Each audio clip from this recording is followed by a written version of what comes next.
Thank you all for coming in and joining us today.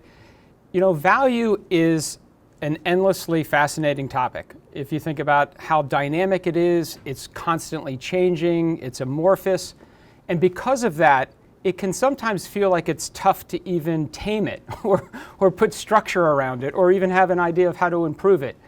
Well, thanks to Bain & Company, who are charter members of our community, and Jamie and Eric are with us today, we now have a structure. We have a framework that we can look at the B2B elements of value. And for this group of kind of high achievers, having a structure that they can measure, that they can improve, that they can, in essence, constantly evolve in their performance around value becomes pretty exciting. And we're excited by this topic because we're going to investigate that. We're going to start to enter in as a community on this topic of how do we take these elements of value that have been well researched and this logical structure, and how do we go forward in our own companies and make sense of it and create differentiation based on it and improve it based on it. So that's kind of the framing of our topic today. I'm excited. Our person who's going to lead us, our guide, if you will, for our time together is the track chair of customer success, David Coker. David and I had a conversation that I still remember to this day. I think it was May of 2019. We sat down at TSIA and we talked about customer success, and we talked about the future of customer success and the role of sales in customer success. And it was one of those meetings where I literally, Dave, I don't know if I've ever shared this with you, but I left going, I'm going to learn a lot from this guy in the years to come. And so I'm just so grateful that he's our track chair. Very progressive in his way of thinking about customer success. So he's going to guide us through. In terms of his background, he's incredibly qualified. He's led customer success programs for blue chip companies. He's leading it for Metadata right now. Probably most importantly, he has the cutest daughter, Charlotte, that I've had the good fortune of getting to know. So he's going to be our guide. I'm going to turn it over to him in his capable hands to kind of lead us through this conversation. Thanks, Chad, for the warm introduction, and glad to be here again. For those of you that I met on our last call, great to talk with you again. For those that are new, welcome. We hope that you find this an exciting and engaging conversation. And I think there's two things we're really intending to do today through this is to bring some data around the elements of value and also to engage in dialogue or discussion. And I think if we have those two things come out of this, we'll have been successful. And so that's what we're going to shoot for.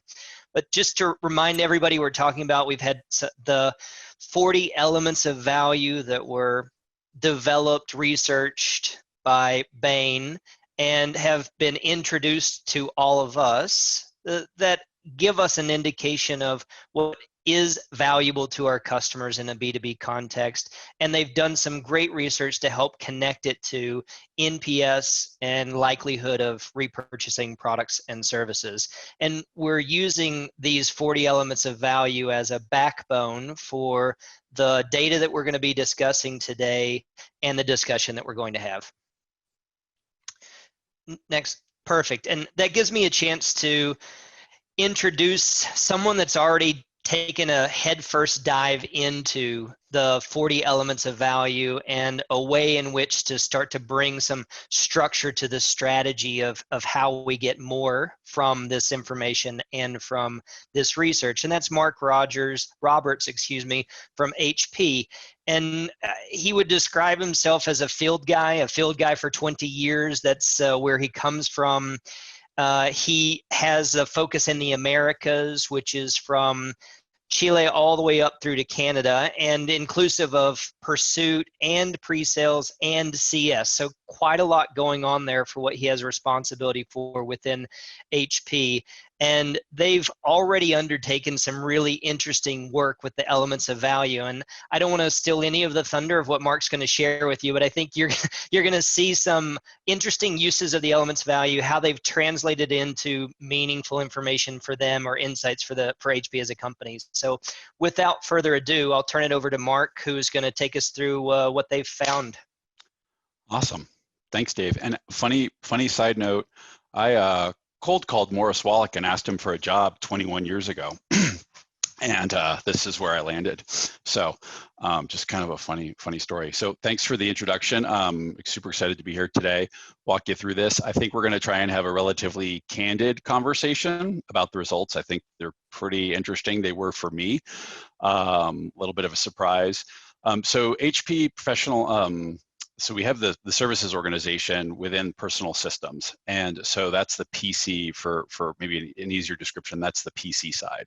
Before then, I used to work in managed print services. So there's print and then PC services inside HP. You know, we're one of the #1 providers in the print and PC space. The PS services organization specifically does everything from a warranty that's a little bit customized for some of the largest customers globally, manufacturing, financial services.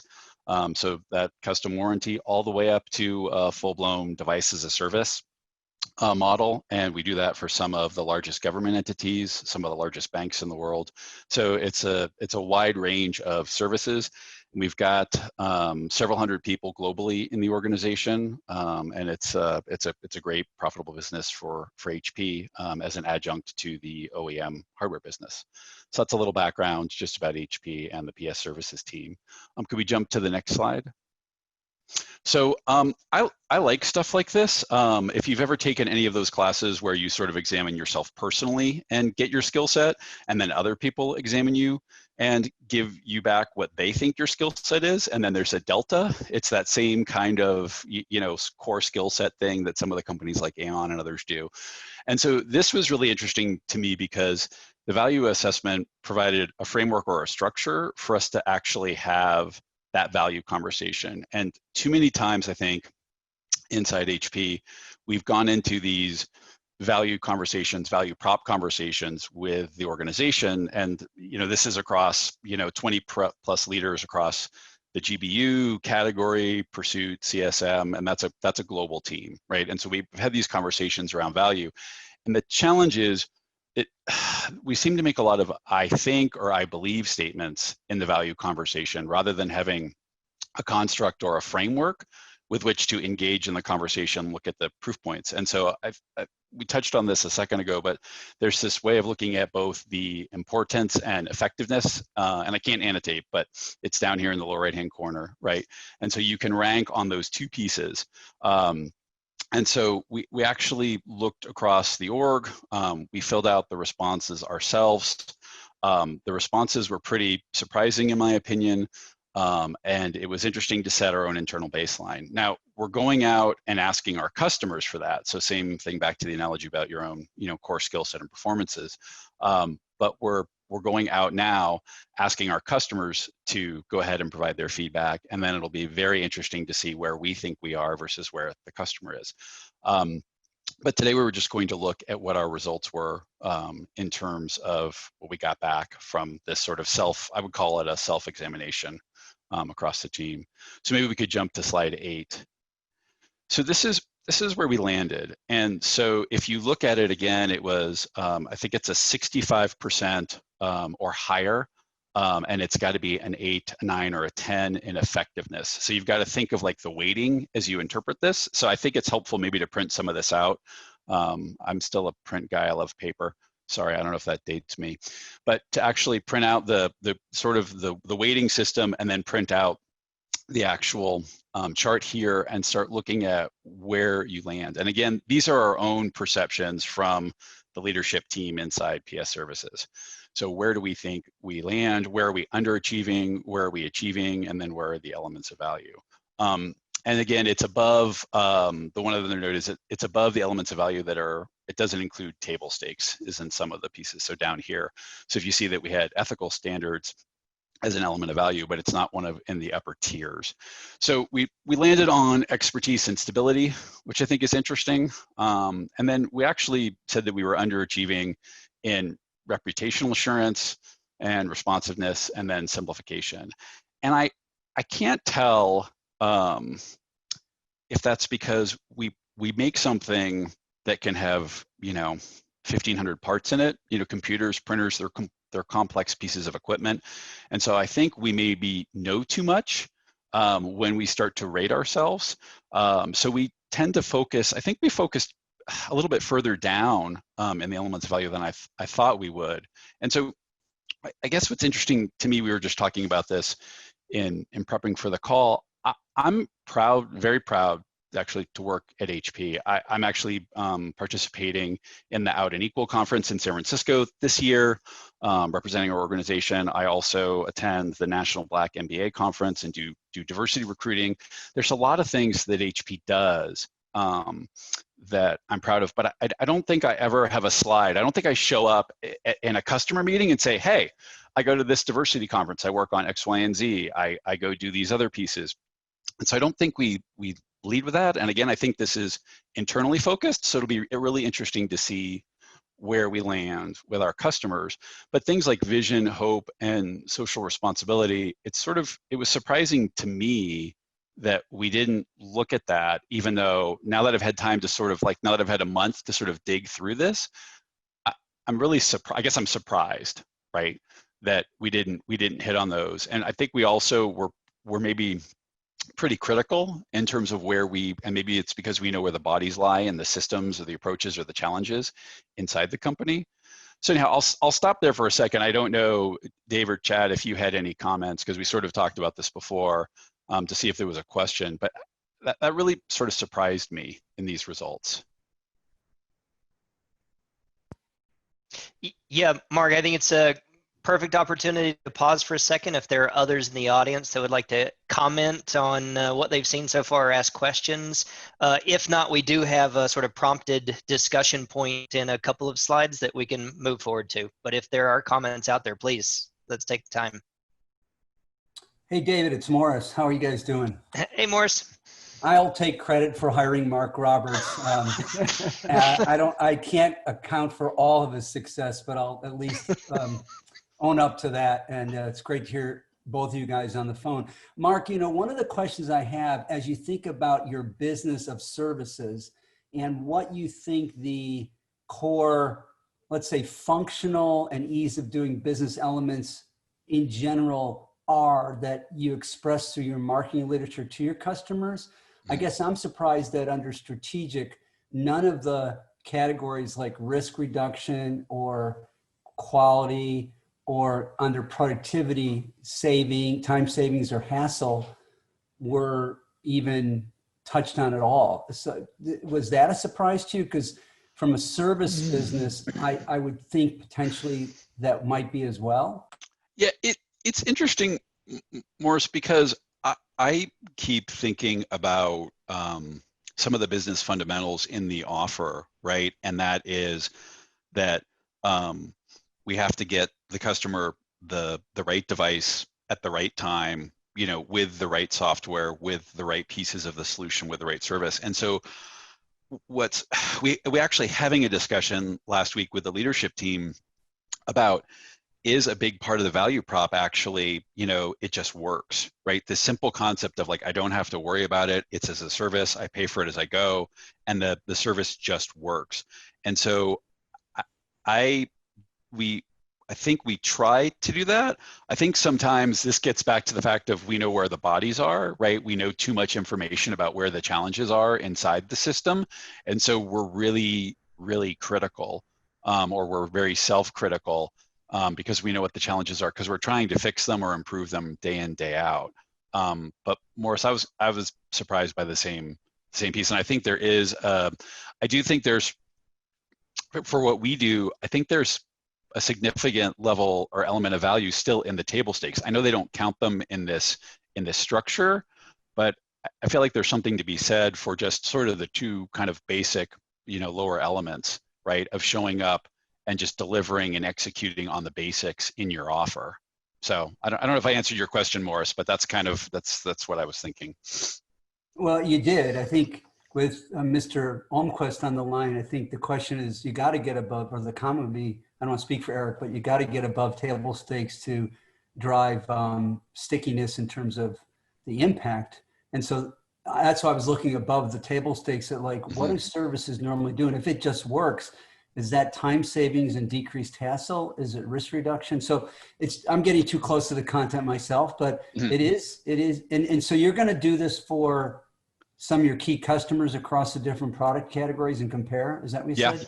Yeah, so we're going out and surveying our customer base, and then we're going to come back and compare and contrast. And I think that's where it's going to be really interesting to see where do they think we land, and then because I think there's this elasticity between what we're focused on and where the customers think we are. And I think the challenge is, Chad, I don't know if you mentioned it in your introduction, but the challenge is just having a framework to have the discussion. Like, some of what we really need to do is just have a structure to have the discussion and then to wait and measure it. Because I keep thinking that you sort of, from an interpersonal communication skill set perspective, that whole leading with I think, I believe thing, we just run into, then you run into conflict, or that's not someone else's experience. So if we can focus on this in this structure and have the conversation with, okay, well, what's the rank? What level of importance does it have? And then how effective do we think we are? And then where do the customers think we are? So. This is Eric Almquist. I'll just comment on the table stakes for a second. We thought of these as, if you're meeting the table stakes, if you're clearing threshold on the table stakes, that really allows you to basically be in business as a commodity. If you fail on any of those, it's probably going to put you out of business. I mean, if you look at ethical standards, you'll remember when Arthur Andersen went out of business basically overnight during the Enron scandal. And so these can kill you, but they're not going to allow you to, rise above commodity status, basically, in the marketplace. That's the way we thought about it. It's a good way to look at it. So maybe we should move on in the interest of time and jump into slide 9. I think we touched on this already in terms of where, and again, I think this is still surprising to me, right? So we talked about ethical standards, right? In terms of one of the results, right? And I think, Eric, the statement across the top just kind of aligns to the statement you were just making, right? Prerequisite to doing business, or staying in business, maybe we should stay, right? Also. And so then the red box talks about where we were underachieving. And this is interesting because meeting specifications and then an acceptable price. And I think some of this may be the challenge that we face in some of the technology industries, right? With product, with physical product, is just the move towards it being a commodity, right? And the commodity pressure. And so as we have people that work in this side of the business, there's that continual sort of commodity pressure, or, hanging over the back of, over your shoulder, right? In terms of price point and specs, right? Because that tends to be I would say that's a very commodity-based sort of thought process or conversation when you're focusing on those two, right? I keep asking my team, what problem, every time they bring, forward a customer, the conversation I always come back to is, okay, tell me what problem I'm solving. What am I fixing for my customer? What does this do for them? How does this help them? And so I think they tend to operate in the framework they're used to, which is how they document or structure an offering, but they don't tend to think about documenting or structuring that in an offer of what's the customer getting out of it and what problem am I fixing for them. And then what was interesting, I just wanted to finish back up. Regulatory compliance, we do an amazing job of this inside HP. From a compliance perspective, right? We do a ton of training, annual training on standards of business conduct. We have a very strong ethical culture inside HP, in my opinion. And so I was sort of surprised that that one wasn't even called out.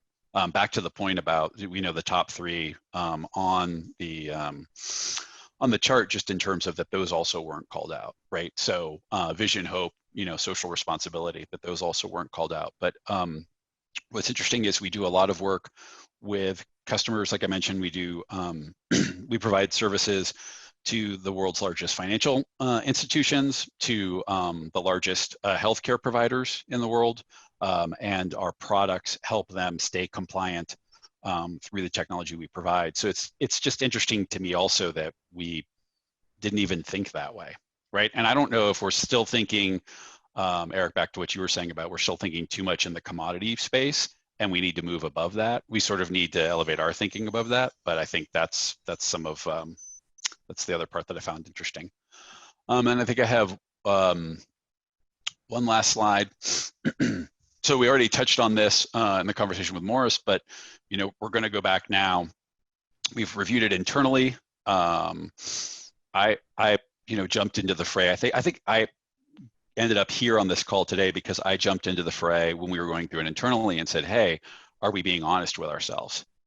And so I think that's a really, you got to be careful that you don't want to be career limiting, but it's a really interesting conversation to be with your leadership team and say, okay, are we being honest with ourselves about the offer, where we've got it, what we're doing, how we're marketing it, how we're messaging it, how it's structured? And, but that's the type of conversation I think we all need to have. I think that's a very real conversation. It's somewhat of a vulnerable conversation to have internally, right? So if you can use the structure and then be a little bit vulnerable and then have the conversation, this allows you to do that. So we've got these select accounts in terms of next steps, right? We're reviewing it with the account teams, and then we're getting the champion and get the respondents and then go through the value assessment. So we're going to go out and have the customer rank us and then come back and look at it internally. And I think it's going to be, fascinating just to see where the delta is. So with that, I'll sort of try to wrap things up. Just thank you guys for the time. Hopefully this was helpful. And I think, Dave, I'm going to hand it back to you, and you're going to jump into just one of the pre-populated questions. Sure. Thanks so much, Mark. And if you don't mind jumping back one slide just before we get into this topic. Again, Mark, thanks so much. I think it says a lot that you all took the early lead and went out there and asked the hard questions and had hard conversations with yourselves. And I'm so excited about the information you're about to get from your customers to either validate, substantiate, or call into question some of the things you thought about yourselves. I think it will be tremendously clarifying, and I'm sort of anxious already about what it's going to tell you, and excited to learn more from what you get. Before we jump into a specific discussion question, just wanted to see if anybody out there had a question for Mark before we move into the discussion topic. Hi, this is Erin Siemens. Dave, I have a quick question, just maybe to clarify the approach to getting the data. I'm somehow missing the way that you identify achieving and underachieving. Because for instance, let's say the executives gave something an importance rating of 10, and then they also said you had an effectiveness rating of 10. And in that case, would it not be considered achieving? I'm just missing this somehow. Yeah, so I think it's that was the slide we cut. So there's actually, if I scroll to the backup, sorry, there's a slide that actually shows sort of 4 quadrants, and I think it was slide 31 on mine, but it talks about underachieving and achieving, and then the important and effectiveness. And so I think it's the weighting of both. So I think you and maybe Eric or others can answer this better than I can, but the way I was looking at it was, if it's a 10 and a 10, then I think it would clearly be an element of value, as long as it's as long as it's sort of in the upper echelon, right, of the framework.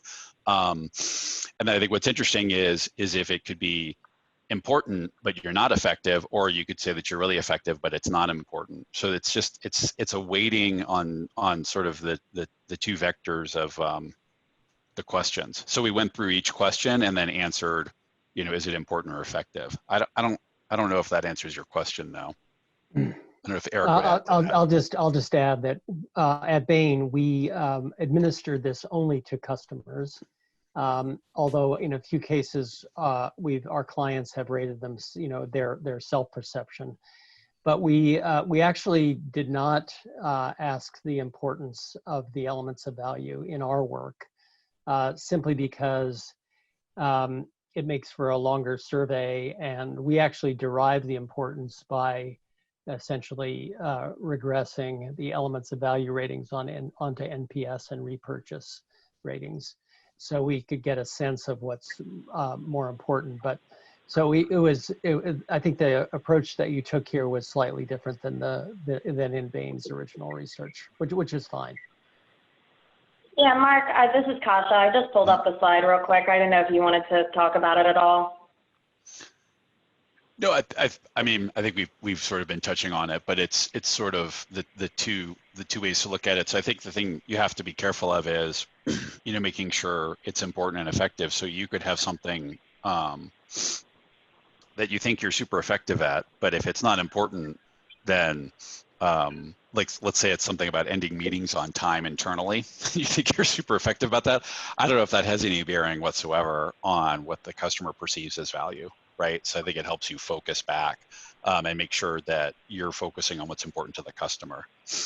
Okay, Mark, do you suppose there was a little bit of a lens of what was a differentiator versus just what was value that your executives brought into these questions? Yeah, I mean, Erin, it's an interesting point because I keep thinking we're a little bit too jaded, but I think you have to take it internally no matter what, because you can't take it after the fact, right? Because you can't do it hindsight and there's no way you could be objective, right?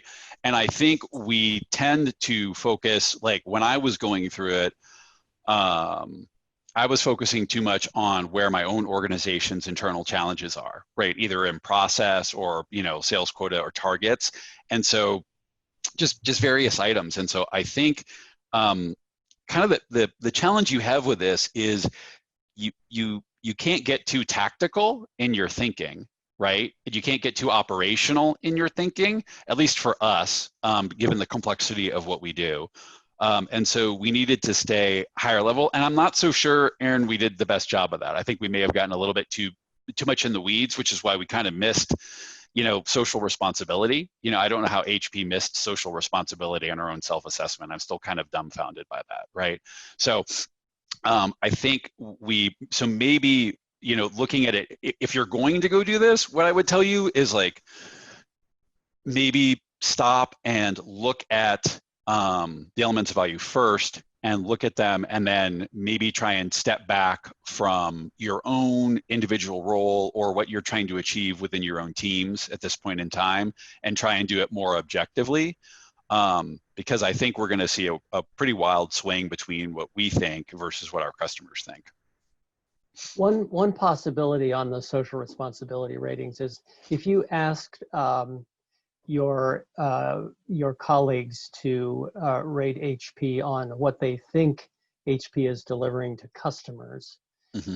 They could internally think, well, we're very socially responsible, but we're not really communicating or driving that home in the marketplace. So they could have given you lower ratings on that, mm-hmm. potentially. Just a hypothesis. I don't know if there was one other question, Dave. I thought I heard a couple voices. So yeah, there's a couple in the chat, Dave, if you want me to read those aloud. And then also, I think Mary Catherine Plunkett may have a question as well. So we've got a few. Yeah, why don't we jump? Did you want me to go? Or I raised my hand. I don't know what the rate form is. That's perfect. That is perfect. Actually, it's to Erin's question a little bit, because I feel like there's, especially with the higher levels of value, some distinction people make about like where do they have the right to play, and like how that shows up with customers. So I was wondering if you had a discussion when you're rolling this out with your internal team about what do we even think customers would see as part of our brand and part of that brand story, and how does that relate back to how we're talking to them? Because that's one thing, as I took the assessment, I kind of put it through the lens of like, what do I think a customer would care about? And I don't know if that was the right way to do it or not. Yeah, I don't think I was. Mary just answering the question. I think for me personally, when I took it, I was thinking about, okay, how do I see things internally? And I think that's where I was a little bit maybe I was too much in the weeds, right? That's why I was saying maybe try and take a step back a little bit. But I wasn't, and I think maybe I was also looking at it in terms of some customer feedback, but maybe not all. And I think what's interesting is I think it's a new world, right? And I think we're starting to have more open and honest conversations with our customers about some of these topics, like social responsibility, right? I think that's an interesting one to try and have a conversation with your customer about, and talk about how the company what the values of the company are, and do they align? And I don't know if we've historically kind of had that type of conversation in a technology company that's predominantly hardware manufacturing, right? That's kind of an interesting. I'm not sure how we would weave that into a customer conversation, right? On product or offering. I'm just being transparent. It's an interesting thing just for someone in the field, either whether they're sales or pursuit or customer success, to try and think about how do you weave that into like a QBR? Like how would a customer success manager weave into cultural fit into a QBR and talk about whether or not we're aligned or where we are aligned? I'm not sure if anyone's ever tried to do that. I don't think any of my CSMs have ever even touched that topic. But it's an interesting point. Yeah, I just want to jump in on this for a second because, Mark, first of all, your candor in revealing how you've gone through this process is so perfect for this community. So I know Dave and I are grateful that you have put yourself out to kind of share it. But Mark just made a point which I think is really fascinating, which when you think about it, literally less than 2 years ago, the Business Roundtable, a series of CEOs, basically said the purpose of a company has changed. And so now things are changing with it. The old Milton Friedman, we're all about just profit, is off the board. And now it's about how do we serve our community? How do we serve our employees? How do we serve the broader environment and the ecosystem? That's really powerful, and I think we're now catching up with this framework to have some of these early conversations, and maybe some of the awkwardness that we're experiencing in having the conversation internally and then having the external conversation is because it's so nascent, but we're trying to evolve to kind of a new purpose. So I think it's a really powerful point, Mark. Thanks, Chad. I don't know if there are other questions or I think we're at 10:35. I don't want to take all Dave's time. Dave's got a bunch of important stuff to do, and I want everyone to get a full view of the mustache. So. Thanks, Mark. Yeah, appreciate the comments and questions. I think some of the things that I took away from that session were about maybe being harder on ourselves than our customers might be, or thinking about things that are very specific that we know about. I think you called it where the bodies are buried. Mm-hmm. We know that, and so we can be very hard on ourselves, and customers may not may have a different view of it. But what I wanted to ask to the group here is, if you were to think again about your company, what do you feel like the unidentified elements of value your company may not be considering? What are the ones that are out there that you would say, hey, I think we may not be considering this? And if you have any thoughts on why that is, or what you think you would like to do about it, love to turn it back to the group to have that discussion.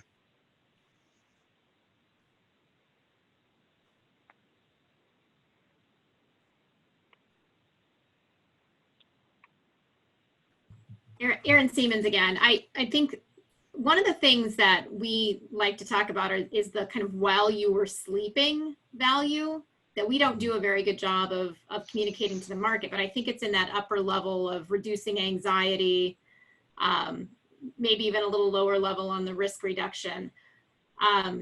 But that's one thing that I'd like for us to be able to articulate more effectively for our clients, because it in a lot of ways it's considered table stakes, but in a lot of ways it's also really fundamental to their business and in the security side of the house, the ability to support their employees and keep their employee data safe. So how would you think about leveraging a tool like this in that kind of value story? Yeah, I think is that for Mark or for Dave? Sorry, Erin. Maybe for Dave. I don't know, Mark. Did you guys talk about that at all? I'm sure it applies in your industry too. Yeah, I mean, we actually do have a lot of pieces and offerings that are tied to. We're sort of the interesting thing about the last 6 months has been we're all. So everyone inside HP is working from home, right? And so we're experiencing real hand. Everybody's remote, right? And then we're experiencing the challenges around security or reliability, and if the device isn't working, how quickly can you get a new one, that type of thing, so you can keep working. And you can also, it's also a hub for being connected, right? And so there's pieces there before that maybe we weren't focusing so much on, or I mean, there's actually a lot of security features built into the devices that we have, and there's some platforms that we have on reporting and actually being able to look at home users and make sure that their firewall's running, their security, the antivirus is up to date. There's a lot of pieces like that that are technical plays, but actually now have sort of a new importance. And again, I think that we're maybe a little bit too hard on ourselves, right? Because we're thinking about the fact of how we roll that out or how we enable that with the customers given where they are today. And again, I think some of this is, how do you go through this with your customers and make sure they know this is important to you, and that it's also important to them? I think that's the other part, right? Because I can sit here and tell you that security is blah, blah, blah compliant with this platform or these other things. But if you're a home worker and the healthcare world, you just care that the device works when you turn it on and that it's being taken care of. So you may or may not be focusing on that element. I think that's where this is interesting, is what elements are interesting to what people, right? Aaron, I'll just add that as a beneficiary of my company being a customer of ADP, I'm very glad that tomorrow morning when I wake up, my paycheck will have arrived in my bank account and I don't even have to think about it. So while I'm sleeping, I'm getting paid, and I love that. Aaron, one of the things we talk about is, where's your leak? Is it in the funnel or is it in the bucket, right? Because I think people buy on one set of value and they stay for a different set of value, or their relative priorities shift. And so I've worked with the insurance type products where they had a leaky bucket. They were pretty good at the funnel, but they had a leaky bucket because they just sat there. Once they bought the product, you just sat there. And so they had to create engagement points because they realized they had a leak in the bucket around retention, and sort of demonstrating value when it's doing exactly what it's designed to do, which is nothing until there's a claim incident. And so, think, to me, that heuristic, and I think Mark's right too, different value for different people and different value in the why did I buy versus why do I stay? The other thing that's interesting in that, we've done a lot of work on sales journeys, and one of the conversation points we've started with one of our SaaS clients is the business win versus the technical win. And in the sale process, you might have to win 4 times, right? Yeah. You might have to have the business win. You might have to have the technical win. You might have to have the security win. You might have to have the procurement win. And so, and all of those wins are going to force you to highlight a different cocktail of values, because those different stakeholders will care about different things. Jamie, thanks for the bucket example, and it brings up a question, if you don't mind. You broke it out into essentially, why do customers churn, why do they buy, and it also made me think of, why do they grow? Have you seen or looked at differences in why they buy versus why they grow, or do you feel like those end up being consistent and the why churn and why grow buy is different? Maybe you haven't looked at it. Customer success question, right? Yeah. How do I get them to adopt in the first place, and then how do I expand my ARR? Yeah. I don't have a great answer for you, Dave. I mean, we Sure. could speculate, but I don't have a cut and dry one for sure. It's a rich vein to mine, though, for sure. It is, yeah. And Dave, sorry, I know I just did it. Mark, I just did a ton of talking, but I will tell you, if I can add on to what Jamie was saying, we're having interesting conversations where customers go out and buy this full, like, global DaaS, offer, right? Device as a service, the PC, on a monthly subscription. And what's funny is they're now coming back to us a year later and being like, so now what? And I keep thinking back to that scene in Finding Nemo where the fish are floating in Sydney Harbor, but they're in a plastic bag and they don't know how to get out of the plastic bag and into the ocean. And they're like, now what do we do? And sometimes it feels like a year into our offer, our customers are floating in Sydney Harbor in a plastic bag saying, okay, well, we bought it, we've got it, we're here, but now what am I supposed to do? And so what's interesting is we're working on workshops with them about things like security, right, on work from home, just various topics, and they're wanting to know what we're doing. And so we're actually, it's almost like, lunch and learn or coffee talk or whatever, framework you have for that, but we're looking in the customer success space of doing things that actually aren't even related to the offer or upsell or churn, but more talking, to them about what we're doing and how we're doing it. Because I think some of what they want to know is just what are examples that we can learn from other companies. I don't know. That's what Jamie, your question got me thinking. So, thanks, Mark. And I think I'm seeing some chat around. Eduarda, did you have a question or comment? Yeah. Hi, this is Eduarda Camacho from PTC. Yeah, I had a question on, I don't know, Mark, Dave, or others that have tried to use this. We've been trying to go a little deeper in PTC on maybe instead of talking, what do the customers consider important, try to go to the persona level in the customer, like for us, an end user, an executive sponsor, a system administrator, it depends really. So maybe the question is, because your question about which of these elements of value we may not be really, hitting the point with is, well, it depends, right, on who you're talking to with the personas of the customer. So I was wondering if you have some experience of trying to think about it like this, and what's been the outcome. I don't think we have. We haven't gotten the customer results back yet, Eduardo, right? So I think that's part of the challenge. I will tell you, as someone that's in sales or in a sales-related role, where salespeople are coin operated is the joke I use, right? So there's sort of, I think the focus is on, at a very simplistic level, probably who, back to Jamie's point about like, where do you win? And ultimately it comes down to who the decision maker is. I think is you've got to make sure you're focusing on the decision makers, but you don't want to alienate or ignore the different segments within the customer.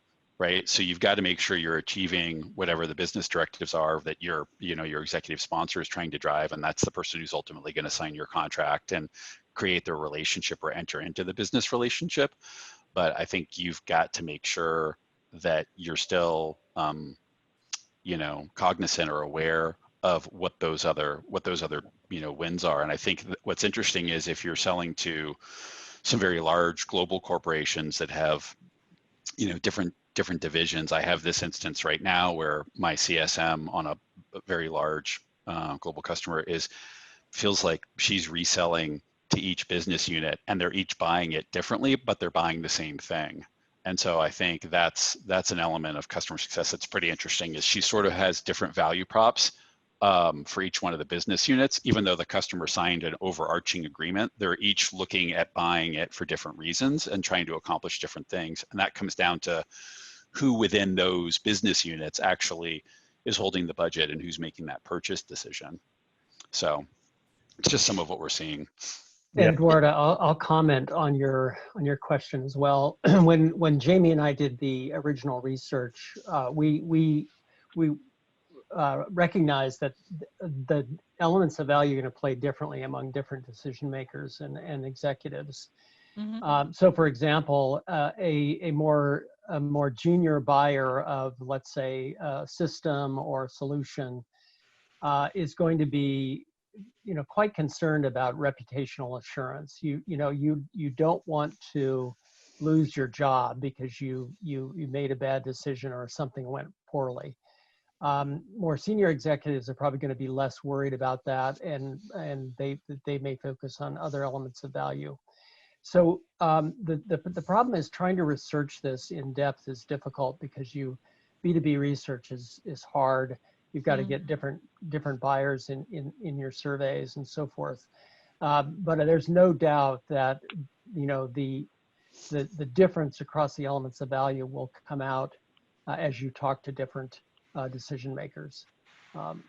And the one I mentioned is an obvious one, that more junior people tend to be more concerned about how things are going to reflect on them if something goes wrong than more senior people. And there are many other examples too.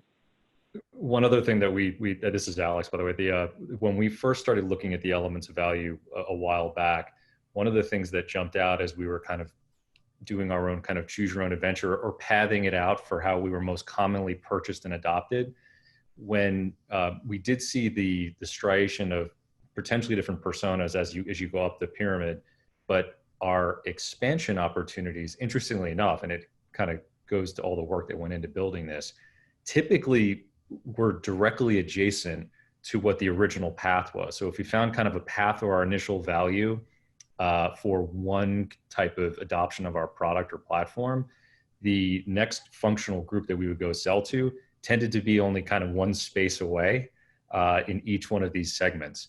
And it was one of the, we kind of use it as a vetting point for how well we would be able to leverage the elements of value in an expansion plan.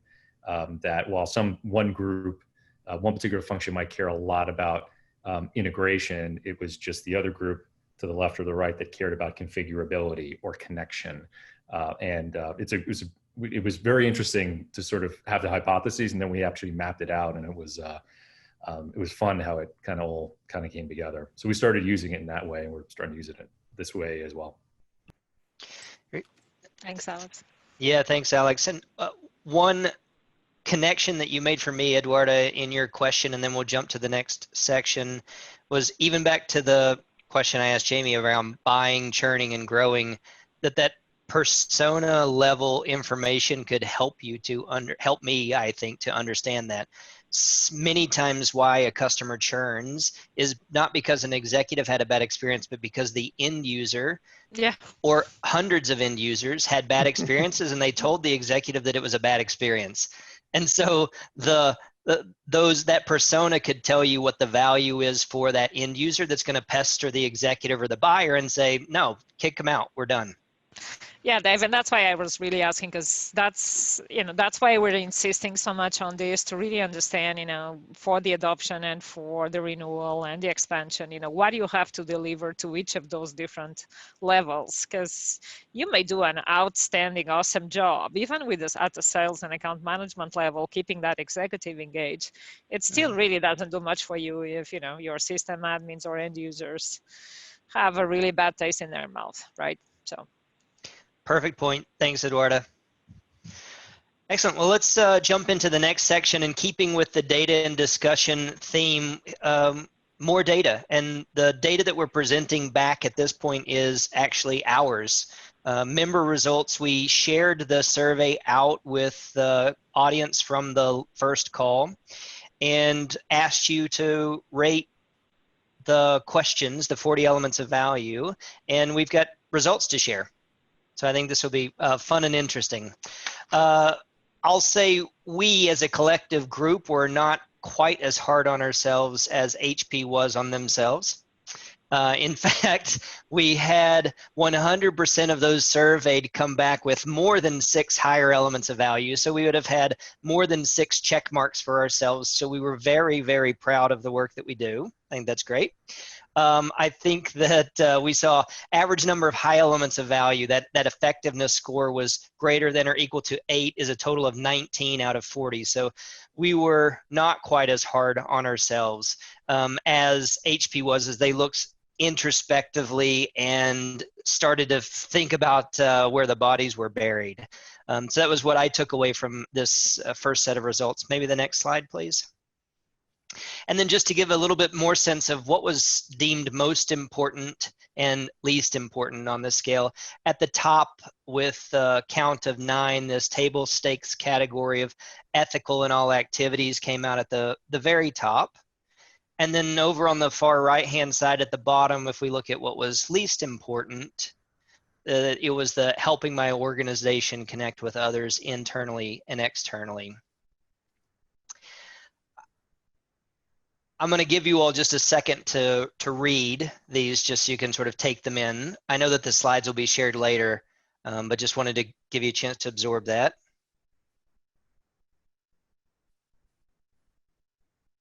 Perfect. Now, if we jump to the next slide. If the results of your value assessment, so let's say next week you're like, I'm so inspired, I've got to go do this, I'm going to do it tomorrow, next week, whatever it is, came back with a large volume of higher elements of value where everybody said, this is super important, super effective, everything's upper right quadrant. How would you think about priority setting in that space. How would you try and address or tackle that problem?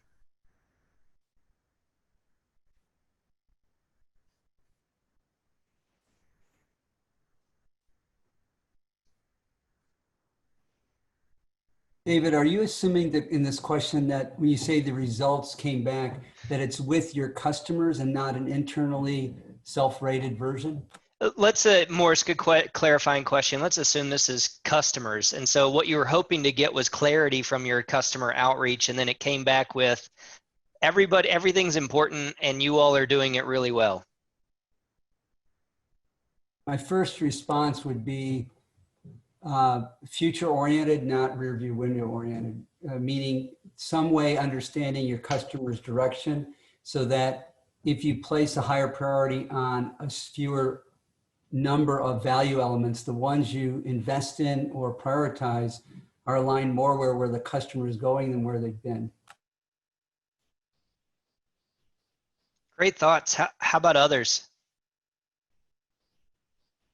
Candidly, if I had everything come back in the upper right quadrant, I'd worry that I was either asking the wrong questions or I was asking the wrong people. Yeah. I was going to say, this is a problem that's pretty unusual. usually customers are more critical. We have seen a couple B2B players, well, at least one B2B player that is clearing on something like 19 of the elements of value at the threshold we sent, but that's pretty rare. And actually, I think we called them out. This was in 2017. We called them out. It was Microsoft Azure. We called them out in the article, and in fact, they gained share in cloud that year, which is, we think, not a coincidence. But in general, this is a unusual problem to have. Thanks, Eric, for the context. And I think it would be a great problem to have, not one that I don't think I'm going to be faced with anytime soon. But to double tap on that, I mean, if I did have everyone responding up and to the right, I mean, the first thing I would do is look at the low edge of those. If we're saying 8 to 10 is my range for satisfied, I'd look at my 8s, and then I would go pick up the phone and call those individuals that scored 8 and ask them why they scored 8. Because if they're on the bubble for what I consider to be the, positive respondent versus negative, I'd like to understand, why they're at that edge. Thanks, Michael. Excellent suggestion. Yeah, Aaron. Situation also indicate you don't have a discrete enough product set or even group of people you're asking the questions to. And how do you know, how do you, if you have a diverse product portfolio, how do you select that combination of products that you would put out for this kind of question? Yeah, and actually, Aaron, if you don't mind, I'm going to hold that for the next question. And I know we're getting close on time, so I'm going to pop this up and then we'll let you ask that question again. And I'd say, what's the first step you'd take to get started on your own internal or external assessment and what's holding you back? And so, Aaron, maybe if you were to say, we've got a ton of products, services out there in the marketplace, how would you think about getting started? What would you do first? And how would you address the fact that you have all this plethora of products and services? Well, I think I'd probably look at our product set and determine which bundles are most likely to be used by the same personas, and then ask these questions around perhaps a bundle of products that work together. It's tough to do this assessment in our space because we do have the hire to retire product set and definitely different users along the way. I think, David, you mentioned being happy about having your paycheck in your account in the morning and that while you sleep value being there, but that's a very different experience from the employee side than what we might have from a practitioner who's responsible for taking that payroll all the way through the net complete. So that would probably be my first step. Perfect. Thanks, Aaron. I know we're approaching the timeline here. I'll just say a few closing things and then I'll turn it back over to the ecosystems team. One, thanks everybody for showing up today. This is our second conversation. I found it enlightening, informational, and also it gave me some new things that I hadn't thought about. So I found that really valuable and useful. So I appreciate this group for doing that. Thanks for your time. I know it's not easy to break out an hour of your day, especially in the times where we're all remote and our calendars are blocked from 7 a.m. until 7 p.m. It feels like an hour is a lot of time to take away. So thanks for sharing it with us and sharing your thoughts and inputs. Look forward to the next conversation we have, and I'll turn it back over to the ecosystems team to close us out. Thank you all. Thank you, Dave. Terrific session, as always. And so the next step, please feel free, if there's a way that you want to get started, this is a platform with the excellent Bain value content embedded in it that is available to the community members. So feel free to engage with Kasha on some steps, either taking it internal, as Mark did, or wanting to identify some select accounts and do it as well. Either or kind of in tandem. We'd love to help facilitate that discussion. What I think you saw today, team, which we're so passionate about, is we're entering into a new wave of our community where we're actually doing community benchmarking. You know, we have over 100 leaders in the most progressive organizations out there in the market today, and we're starting to now have a community benchmark, which you saw from the elements of value. And that's something you'll see more from us, is this empirical research that we can bring to bear through our collective wisdom and experience. And to that end, just one other note, we're going to be doing an end of year survey. So here's a couple of our agenda items. We're going to have some more discussions on value realization and measurement, which is so critical. We have an executive roundtable where we're going to have a CEO, a chief revenue officer, and a sales enablement lead talk about how they look at value from different lenses and different perspectives, and how they orchestrate. And we're also going to partner with IDC, who's a charter member as well of this community, and publish our first, which is kind of exciting, our first survey with this community on all aspects of outcomes and customer value and sales excellence. And so that will be something that will be out to the members in the weeks to follow, and then we'll probably unveil that in the beginning of January, which will be a really compelling assessment of how each of you is looking at customer success, sales, value management, and the intersections between those. So be on the lookout for that. Great agenda going forward, and as always, want to thank our chair, David, in facilitating a terrific conversation. Mark, thank you for the candor you brought, and this is what makes the community great. You're giving, and we're all getting and receiving, so we're looking forward to future sessions, and we wish you guys a great day. Thanks all.